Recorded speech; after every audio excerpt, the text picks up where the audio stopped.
तत्सवितुर्वरेण्यं भर्गो देवस्य धीमहि धियो यो नः प्रचोदयात् ॐ शान्ति शान्ति शान्ति. Namaste, my dear friends. This is the second video about Bhagwan Sri Ramana Maharshi's subtle teachings, which are very, very useful for the sadhakas who are advanced in their self-inquiry and meditations techniques. So this is my second video in the same sequence. So now I will describe how Maharshi has explained how to go for meditation. It is necessary to practice meditation frequently and regularly until the condition induced becomes habitual and permanent throughout the day. Therefore, meditate. You lost sight of the bliss because your meditative attitude had not become natural and because of the recurrence of latent tendencies of the mind. When you become habitual, reflective, the enjoyment of spiritual beatitude becomes a matter of natural experience. It is not by the single realization of I am not the body that the goal of self is reached. Do we become royalty by seeing a king once? One must constantly enter samadhi, absorption in the self, and realize oneself and completely blot out the old tendencies and the mind before one becomes the self. Meditation on the self is our natural state. It is only because we find it hard that we imagine it to be an arbitrary and extraordinary state. We are all unnatural. The mind resting in the self is its natural condition, but instead of that, our minds are resting on outward objects. Meditation helps to remove the illusion that the self must be seen. How do you see the I now? Do you hold a mirror in front of yourself to know your own being? The answer is the I realize that it is the truth. Withdrawing all thoughts from sense objects, one should remain fixed in steady, non objective inquiry. See the self my meditation in this manner. Trace every thought to its origin. Never allow thought to run on. If you do, it will be unending. Take it back to its starting place and the mind will die of inaction. Go back by the question, who am I? No meditation on any kind of object is helpful. In meditating on an object, whether concrete or abstract, you are destroying the sense of oneness and creating duality. Meditate on what you are in reality. Obviously, the seer is more real, true, and important than the seen.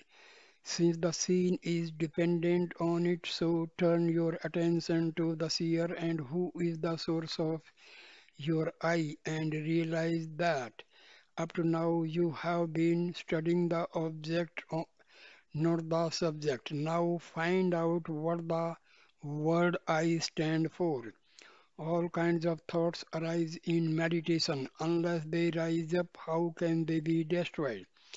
They rise up spontaneously in order to be extinguished in due course. The self is realized with a mind that is turned inward. When the mind sees its own source, it becomes that.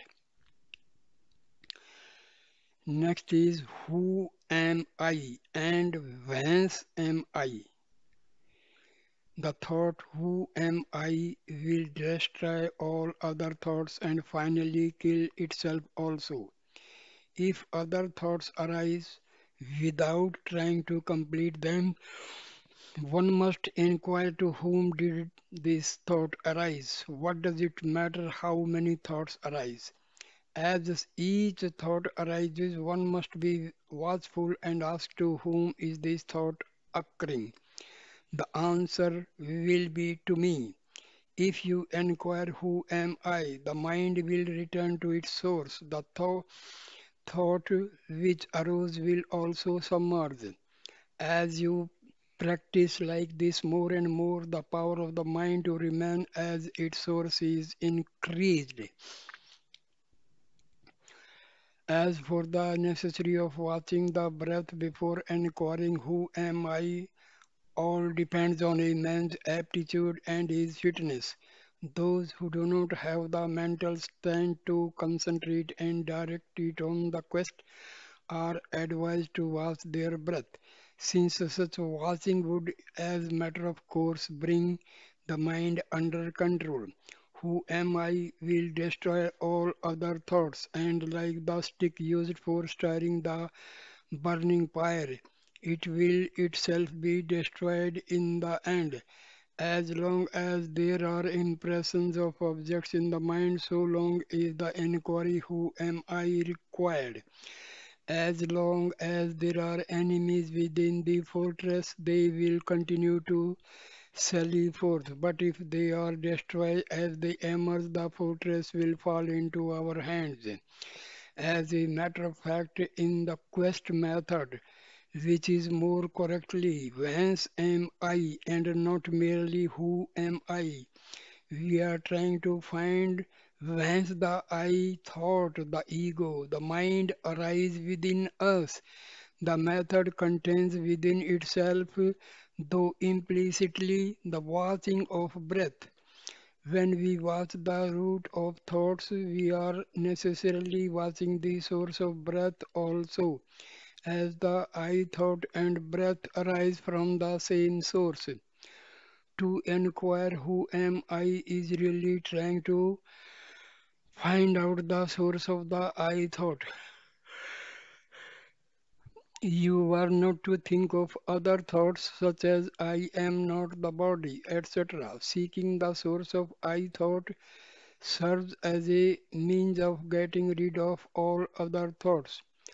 Who is born? It is only he who asks, whence am I born? That is truly born in Brahma, the prime source. He indeed is born eternally. He is the Lord of saints. He is the ever new. We should not give scope for other thoughts but keep attention fixed on the I thought. This is done by asking to whom the thought arises, and if the answer is I, get rid of the thought by asking the question who is this I and whence its source. The meditation or mantra Soham, I am that, is not the same as who am I. They are different. Why should we go on repeating Soham or affirming I am that? One must find the real I within, tracing within the source of I. We see it. The apparent sense of I has no separate existence but merges in the real I. Who am I is not to be used as a mantra. If means you must find out where in you arises the I thought, which is the source of all other thoughts. Perception, memory, or any other experience only comes to the I. You don't have these experiences during sleep, and yet you existed during sleep, and you exist now too. That shows the I continues while other things come and go. Who am I means you must concentrate and see where the I thought arises. Instead of looking outward, look inward and see where the I thought arises. Never mind whether there are visions or sounds or anything else, or whether there is a void. Are you present during all this or are you not? You must have been there even during the void to be able to say you experienced the void. To be found in that you the quest for the I from start to finish. Whatever other methods may be chosen, there will always be the doer that cannot be escaped. Just who is that doer is what must be found out. Until then, the sadhana practice cannot be ended. So eventually, all must come to find out who am I. You complain that there is nothing preliminary or positive to start with. You have the I to start with. Suggestive replies to the inquiry such as Shivoham, I am Shiva, are not to be given to the mind during this meditation. The true answer will come by itself. Any answer which the ego might have cannot be correct. Any answer which the ego might give cannot be correct. These affirmations or auto-suggestions may be of help to those who follow other methods, but not in this method of inquiry. The inquiry to know the self is different from the method of Sivoham or Soham. I am he. I rather lay stress upon self-knowledge, for you are first concerned with yourself before you proceed to know the world and its Lord. The Soham meditation of I am Brahma meditation is more or less a mental thought, but the quest I speak of is a direct method and indeed superior to other meditations. For the moment you get into a moment of quest for the self and get deeper and deeper, the real self is waiting to take you in. Then whatever is done by something else and you have no hand in it. You gain you gain steadiness in practice only through more practice. Next is I. Whence does the I arise? Seek this within the I, then vanishes. This is the pursuit of wisdom. Where the I vanishes, these there appeared an I by itself. This is the infinite. Though it reveals itself thus, it is not the ego I, but the perfect being, the self absolute. Where the I vanished and merged in its source, there appears spontaneously and continuously an I. This is the heart, the infinite supreme being. On driving deep upon the quest, who am I and from whence? Thoughts disappear and consciousness of self then flashes forth as the I within the cavity of every seeker's heart. The I consciousness is the absolute, though it comes before Sahaja, the permanent and highest level of experiencing the self. There is in it, as in Sahaja itself, the subtle intellect. The difference being that in the latter the sense of forms disappear, which is not the case in the former, making the corpse body remain as a corpse and not even uttering the word I. One should inquire keenly thus, now what is that rises as I? Then there would shine in the heart a kind of wordless illumination of the form I. That is, there would shine of its own accord the pure consciousness, which is unlimited and one. The limited and many thoughts have disappeared. If one remains quiescent without abandoning that experience, the egoity, the individual sense of the form I am the body will be totally destroyed, and at the end of final thoughts, the I form also will be quenched like the fire that burns camphor. The great sages and scriptures declare that this alone is release. It is the divine self that shines in the heart as I. When the mind turns inward seeking who am I and merges in the heart, then the I hangs down this head in shame and the one I appears as itself.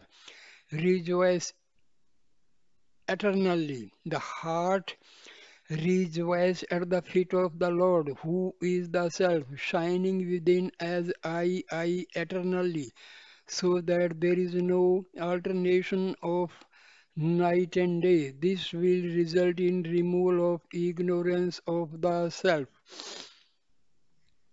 The realization of I is indeed the self which is experienced as I shining of its own accord, the absolute being the witness of the three states of waking, dream, and the deep sleep, distinct from the five seats, aware of the mental modes in the waking and dream states, and of their absence in state of deep sleep.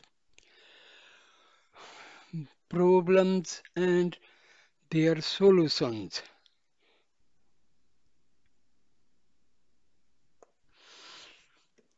You may experience you may experience anything, but you must never rest content with that. Whether you experience pleasure or pain, ask yourself the question who feels the pleasure and carry on the practice sadhana until pleasure and pain are transcended till reality alone remains. So long as these thoughts of activity are there, sleep will also be there. Thoughts and sleep are counterparts of the same thing. We should not sleep too much or go without it altogether, but sleep only moderately. To prevent too much sleep, we must try and have no thoughts. As an aid in overcoming the tendency to sleep or go unconscious during meditation, eat only sattvic, pure, not spicy or highly seasoned food, and that too in moderate measure, and not indulge in too much physical activity. Sleep is the first obstacle. The second is the sense objects of the world which divert one's attention. The third is the thoughts in the mind about previous experiences with sense objects. The fourth is bliss. In that state, the thought I am the enjoyer is still present. The final state of samadhi is to be reached in which one is the bliss or one with reality. The more you get fixed in the self, the more the thoughts will drop off themselves. Regulation of life, such as getting up at a fixed home, fixed hour, bathing, doing mantra, japa repetition, observing ritual, all this is for people who do not feel drawn to self-inquiry or are not capable of it. But for those who can practice this method, all rules and disciplines are unnecessary. Success in turning the mind inward is achieved by practice, self inquiry, and dispassion, and it succeeds only gradually. Do not regret tamas, inertia, sluggishness, but when sattva, purity, harmony comes into play, hold on to it and make the best of it. The thought I am not able to concentrate is itself an obstacle. Why should the thought arise? There is consciousness along with quietness in the mind. This is exactly the state to be aimed at.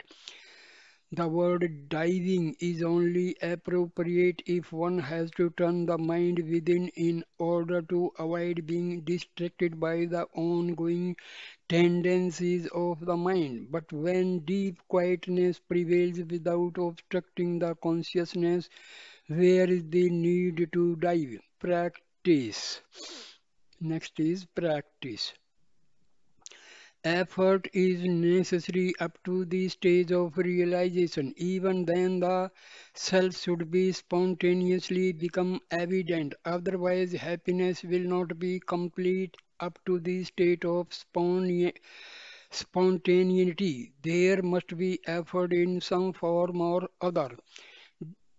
Divine grace is essential for realization, but grace is vouchsafed only to him who is a true devotee or a yogi, one working to gain union of the mind and self. It is given only to those who have striven hard and ceaselessly on the path of freedom.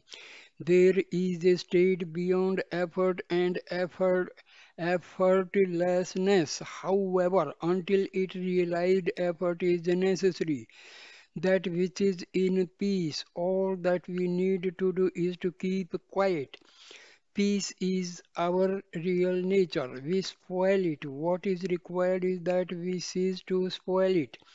Grace is always there, but practice is also necessary. Staying in the self by one's efforts with self inquiry is like training a roguish bull to remain confined to his stall by tempting him with luscious grass and preventing him from straying. It is necessary both for you to strive and for the Guru to help. The Guru's grace is indispensable, but so is one's own effort in putting into practice the instructions given by the Guru. Efforts must be made in the waking state and alert consciousness and self-realized here and now. Effortlessness and choiceless awareness is one real nature. If we can attain that state and abide in it, it is all right. But one cannot reach it without effort, the effort of deliberate meditation. Of course, every master and every book tells the aspirant to keep quiet, but it is not easy to do so. That's why all this effort is necessary. Even if we find somebody who have achieved the supreme state of stillness, you may take it that the necessary effort had already been made in a previous life. See what helped you to keep out thoughts and adopt that for meditation. Your effort is meant not allow yourself to be distracted by other thoughts than your meditation. Practices are needed as long as one has not realized they are for putting an end to obstacles to abiding in the self. As soon as they come here, some want to immediately be self-realized being. They ignore the effort involved or required. Is there a shortcut to liberation? Is it something to be purchased in a shop? What is important is steadfast resolve. It does not make much difference if you concentrate on the top of the nose, the center of the eyebrow, or sound of the mantra, and so on. The really important thing is to pay attention to the source or perception or mantra, to the eye that hears the mantra or perceives the objects of concentration. Keep your attention fixed on that. Perseverance alone counts. The more you meditate, the easier it becomes to meditate, till at last it becomes natural. Practice is necessary. When there is grace, your repeated effort is bound to erase tendencies. Leave God's job to God. You have to do what is in your hands. When the time is ripe, God's grace, which is always operating, will be felt. The mistake one is prone to make is to abandon effort under the mistaken impression that God's grace is absent. One should not slacken, for God's grace is bound to operate in due time when you are ripe. Next is Satsanga.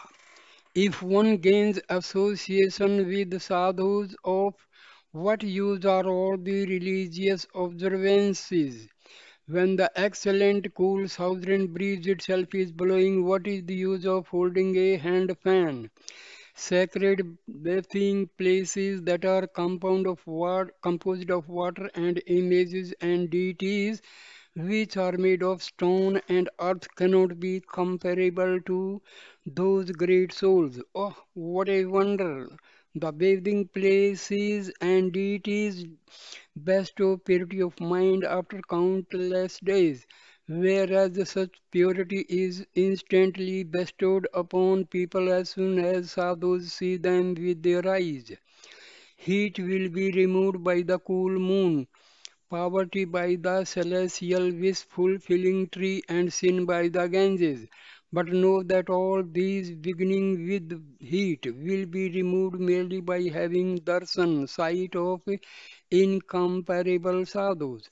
The supreme state which is praised and which is attained here in this life by clear self-inquiry, which arises in the heart when association with a sadhu is gained, is impossible to attain by listening to preachers, by studying and learning the meaning of the scriptures, by virtuous deeds, or by any other means.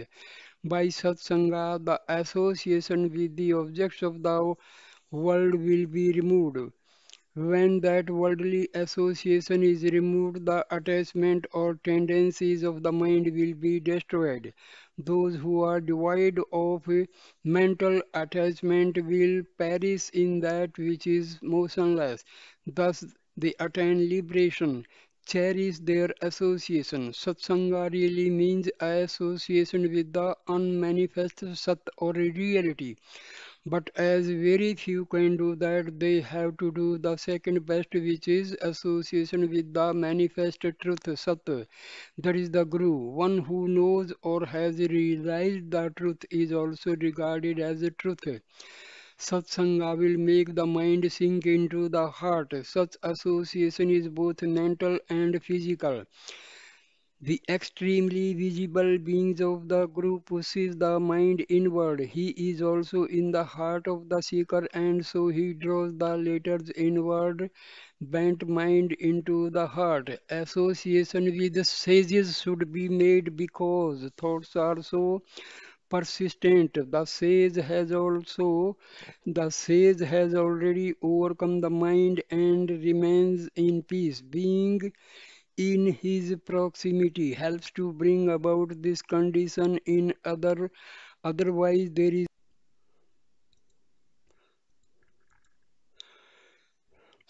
guru. The marks of a guru are steady abidance in the self, looking at all with an equal eye, unshakable courage at all times, in all places and circumstances.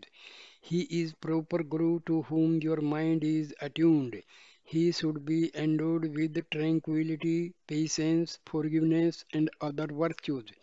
He should be capable of attracting others even with his eyes, just as a magnet attracts iron. He should have a feeling of equality towards all. He who has these virtues is a true Guru.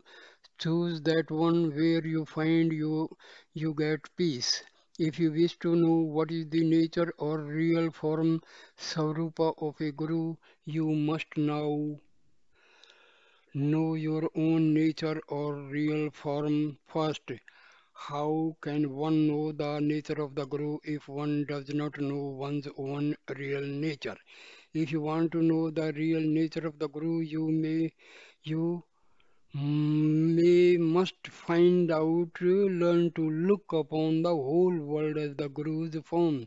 One must see Guru in all living beings.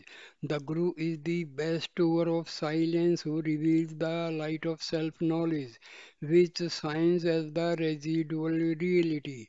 Spoken words are of no use whatsoever if the eyes of the Guru meet the eyes of the disciple. Contact with the Guru is necessary. It is like the elephant which wakes up on seeing a lion in its dream. Even as an elephant wakes up at the mere sight of the lion, so too it is certain that the disciple wakes up from the deep sleep of ignorance into wakefulness of true knowledge through the Guru's benevolent look of grace. Work within. The Guru is both within and without, so he creates conditions to drive you inwards and prepare the interior to drag you to the center. Thus, he gives you a push from outside and exerts a pull from within, so that you will be fixed at the center. In sleep, you are centered within. On waking, your mind rushes out, simultaneously thinking this, that, and the other. This must be checked. It is possible only for the agent who can work both within and without. Can he be identified with a body? Because you think you are a body, you think the Guru also is a body and that he will be something tangible to you. However, his work lies within in the spiritual realm. Oh. He who instructs an ardent seeker to do this or that is not a true Guru. The seeker is already afflicted by his activities and wants peace and rest. In other words, he wants cessation of his activities. If a teacher tells him to do something in addition to or in place of his other activities, can that be a help to the seeker? Activity is creation. Activity is the destruction of one's inherent happiness. If activity is advocated, the advisor is not a guru but a killer. In such circumstances, either the creator Brahma or death Yama may be said to have come in the guise of a master. Such a person cannot liberate the aspirant, he can only strengthen his fetters. The Guru is both external and internal. From the exterior, he gives a push to the mind to turn it inwards. From the interior, he pulls the mind towards the self and helps in guiding the mind. This is Guru's grace. There is no difference between God, Guru, and the self. God, who is immanent in His grace, takes pity on the loving devotee and manifests Himself according to the devotee's development. The devotee thinks that he is a man and expects a relationship between two physical bodies. But the Guru, who is God incarnate, works from within, helps the man to see the error of his ways and guides him on the right path until he realizes the self within. The Guru is absolutely necessary. The Upanishads say that no one but a Guru can take a man out of the jungle of mind, intellect, and sense perceptions. A realized one sends out waves of spiritual influence which draw many people towards him. Yet he may sit in a cave and maintain complete silence. We may listen to lectures upon truth and come away with hardly any grasp of the subject. But to come into contact with a realized one, though he speaks nothing, will give much more grasp of the subject. He never needs to go out among the public. If necessary, he can use other as instruments. The Guru does not bring about self-realization. He simply removes the obstacles to it. The Guru is always within you. If the disciple finds the Guru internally, then it does not matter where he goes. Staying here or elsewhere must be understood to be the same and to have the same effect. The Guru will go with the disciple in his own path and then gradually turn him into the supreme path at the ripe moment. Suppose the car is going at top speed, to stop it at once or turn it at once would be attended by disastrous consequences. The Guru, not being a physical form, his Contact will continue even after his physical form vanishes. If one enlightened sage exists in the world, his influence will be felt or benefit all people and not simply his immediate disciples. Conquering 1,000 elephants is nothing beside the Guru's power to conquer the rutting elephant of the ego. It is necessary for you to strive and natural for the Guru's help to annihilate recurrent tendencies and bring to being knowledge free from dread, delusion, and desire. Know that the mantra true is but devotion to the Guru's feet. Who meditates on Guru's feet, the flawless flame of pure awareness gains from grace supreme the gift of pure awareness, clarity of mind, and that ends all sorrow. If you are working with your available light, you will meet your Guru as he will be seeking you himself. The Guru is none other than the self. This is the most important point, most important point. The human hour says that God, the Self, is the Guru appearing as a man to dispel the ignorance of man, just as a tame deer is used as a decoy to capture a wild deer. He has to appear in a body in order to dispel the I am the body notion of the seeker. If the Guru is silent, the seeker's mind gets purified itself. I have not said that a Guru is not necessary, but a Guru need not always be in human form. First, a person thinks that he is an inferior, and then there is a superior, all knowing, all powerful God who controls his own and the world's destiny. So he worships him or does devotion to him. When he reaches a certain stage and becomes fit for enlightenment, the same Guru whom he was worshipping comes as a Guru and leads him on. That Guru comes only to tell him that God is within yourself. Dive within and realize God, Guru, and the Self are the same.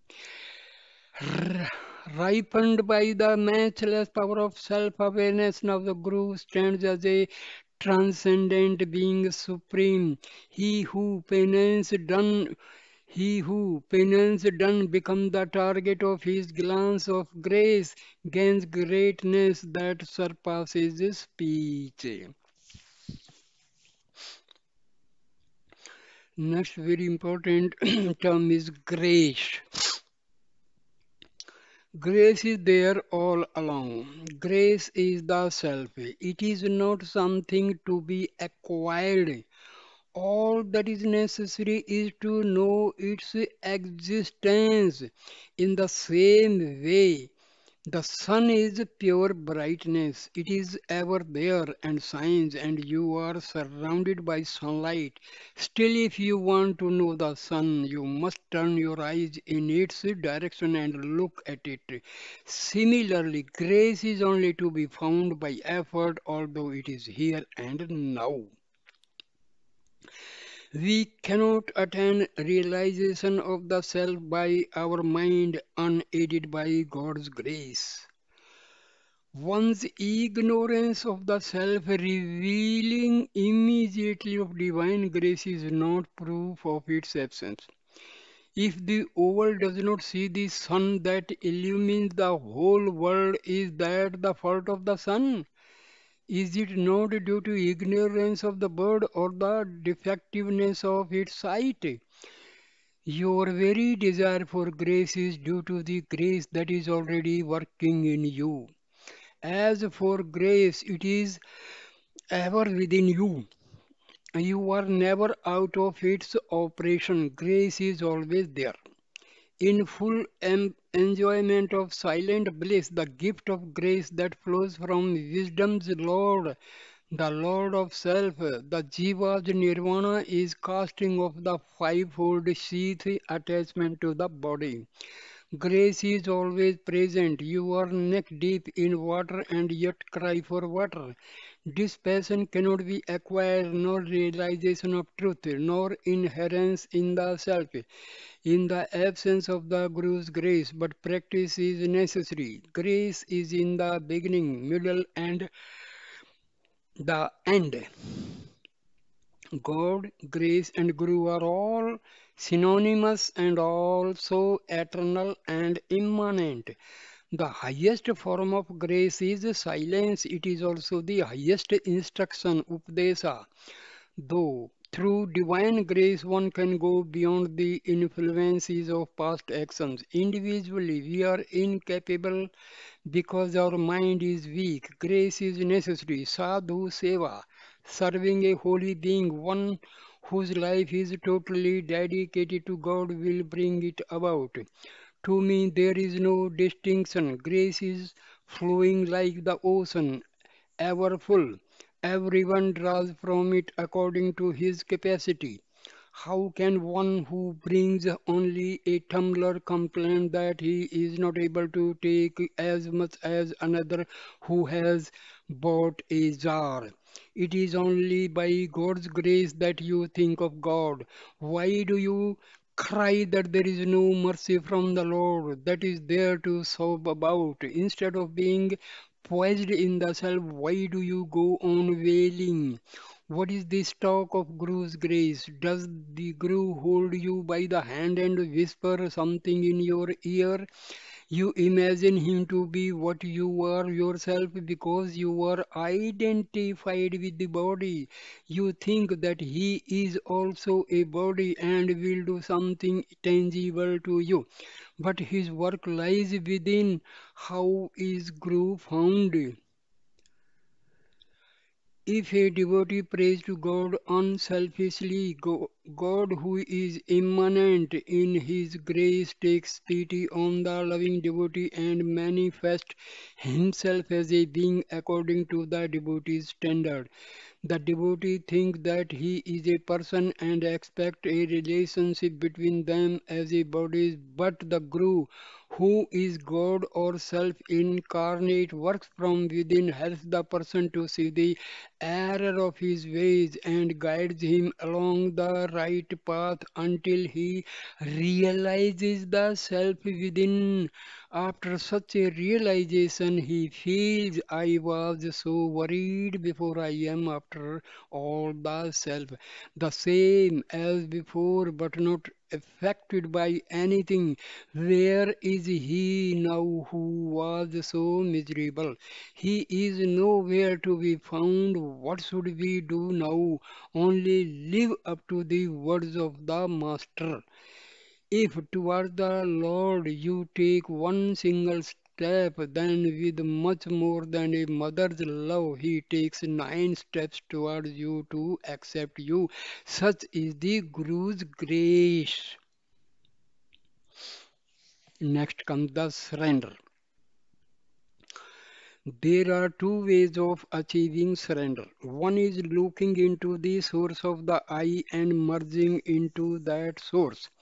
The other is feeling I am helpless myself. God alone is all powerful. And except my throwing myself completely on Him, there is no other means of safety for me. And thus gradually developing the conviction that God alone exists and the ego does not count. Both methods lead to the same goal. Complete surrender is another name for jnana or liberation. Surrender appears easy because people imagine that once they say with their lips, I surrender, that they can be free to do whatever they like. But the fact is, you can have no likes or dislikes after you surrender. You will, your will become completely non-existent with the Lord's will taking its place. Surrender is complete only when you reach the state thou art all and thy will be done. Thy will be done. You will know in due course that your glory lies where you cease to exist. In order to gain that state, you should surrender yourself. Then the master sees that You are in a fit state of receive guidance. He guides you. The master is within and without. He gives a push from without and exerts a pull from within, so that you may be fixed at the center. Leave it all to the master. Surrender to him without reserve. All this task of surrender is like pinching a jaggery, refined brown sugar image of Lord Ganesha and presenting it as a sweets offering to the same Lord. You say you offer your body, soul, and possessions to God. Were they yours to begin with, that you could offer them? You are perfect and complete, so abandon the idea of incompleteness. There is nothing to be destroyed. Ahankaras, the individual I, is not a real thing. It is the mind that makes the effort, and mind is not real. Just as it is not necessary to kill a rope that one imagines to be a snake, so also there is no need to kill the mind. Knowing the form of the mind makes the mind disappear. That which is forever non existent is already removed. If you have surrendered, you must be able to abide by the will of God and not make a grievance of what may not please you. Things may turn out differently from what you wish or what they look apparently. What is destiny? There is no destiny. Surrender and all will be well. Throw the responsibility on God. Do not bear the burden yourself. What can destiny do to you then? During worldly activity, if your attention is fixed on the fundamental reality, there is no difficulty. But ordinary people forget the reality and take the same alone to be real. The different eyes are not real. There is only one eye. The separate eye is like a watchman in the fort. He is like the protector of the body. The real owner is everybody is only the one real I. So when the separate I surrenders to the real I, then I and mine are eliminated. The true state comes into existence when, after sorting out what belongs to whom, the ego I surrenders itself to the real owner. And the grace of God is obtained practically by self surrender. If you have surrendered but still doubt God's grace, where does the fault lie? Grace is constant. Your judgment is variable. Surrender will make one understand His grace. You say you have surrendered but still do not feel the grace of God. Sincerity is wanting. Surrender should not be verbal or conditional. Surrender unreservedly, and the higher power will reveal itself. The disciple surrender to his master. That means there is no vestige of individuality retained in the disciple. If surrender is complete, all sense of individuality is lost. There is no cause for misery. The eternal being is only happiness, and that is revealed. You ask if you you ask if grace cannot hasten complete competence for the search. Leave it to God. Surrender to Him unreservedly. He never forsakes the one who has surrendered. One of two things must be done. Either surrender because you admit your inability and require the higher power to help you, or investigate the cause of misery, go into the source and merge in the self. Either way, you will be free from misery. The ego submits only when it recognizes the higher power. Such a recognition is surrender or submission. Otherwise, ego remains stuck up like an image carved out on a temple tower, making a pretense by its trained look and posture that is supporting the tower on its shoulders. The ego cannot exist without the power but thinks that it acts of its own accord. Surrender to God and await His pleasure. If you ask Him to do as you please, it is not surrender but demand of it. You cannot have Him obey you and yet think you have surrendered. He knows that is the best and when and how to do. Leave everything entirely to Him. His is the burden. You have no longer any cares. All your cares are for Him. Such is surrender. Surrender can take effect when done with full knowledge. Such knowledge comes after enquiry. It ends in surrender. If one has surrendered himself to God or Guru, the power to which he has surrendered will take him on the right course. One need no longer concern himself about the course. The doubt will arise only if he fails to obey the Master in all details. Surrender consists in giving up oneself and one's possessions to the Lord of mercy. Then what is left over for the man? Nothing.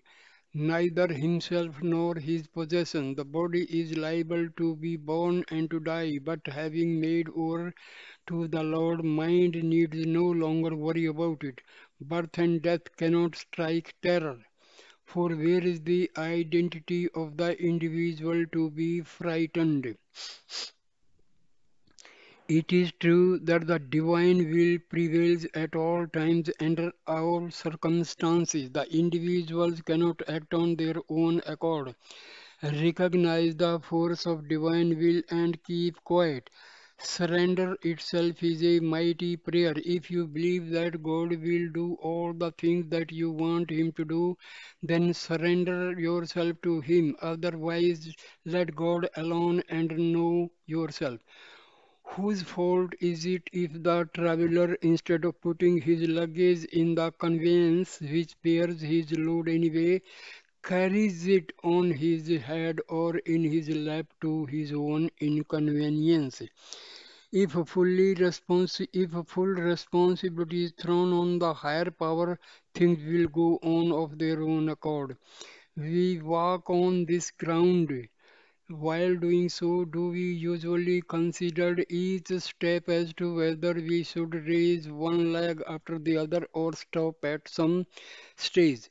Is not walking done automatically? The same is the case of inhaling and exhaling. No special effort is made to inhale or exhale. The case is the same with life also. Quite a number of things are done automatically without our being conscious of it. If actions of the mind, speech, and body are merged with God, all the burdens of life are on Him. When one has completely surrendered oneself at the feet of Shiva, thereby becoming the nature of the self, the resulting abundant peace in which there is not the least room within the heart for one to make any complaint alone is the nature of supreme devotion. If one surrenders completely, there will be no one left to ask questions or to be considered. Either the thoughts are eliminated by holding on to the root thought I, or one surrenders unconditionally to the higher power.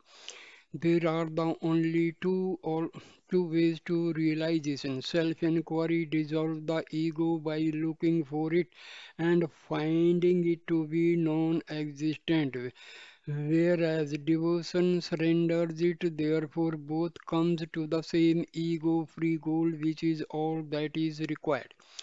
True surrender is the melting of the ego in its source, the heart. God is not deceived by outward acts. What he sees in the worshipper is how much of the ego remains in full control and how much is on the verge of destruction. It, it is legitimate to pray as long as you feel that you are different from the higher power. But better still, attain the state of self surrender and entrust your entire burden to the Lord, who will then take the burden off your back and give you the feeling that you are in Him and are one with Him. If your surrender is total and complete, you need not ask anything. Try to get rid of the thought I and mine. Don't feel anything is yours. It is all God's. So thank you my dear friends for watching and listening this video. Thank you so much. Please like, comment and share the video and subscribe my channel. Thank you. Thank you. Namaskar.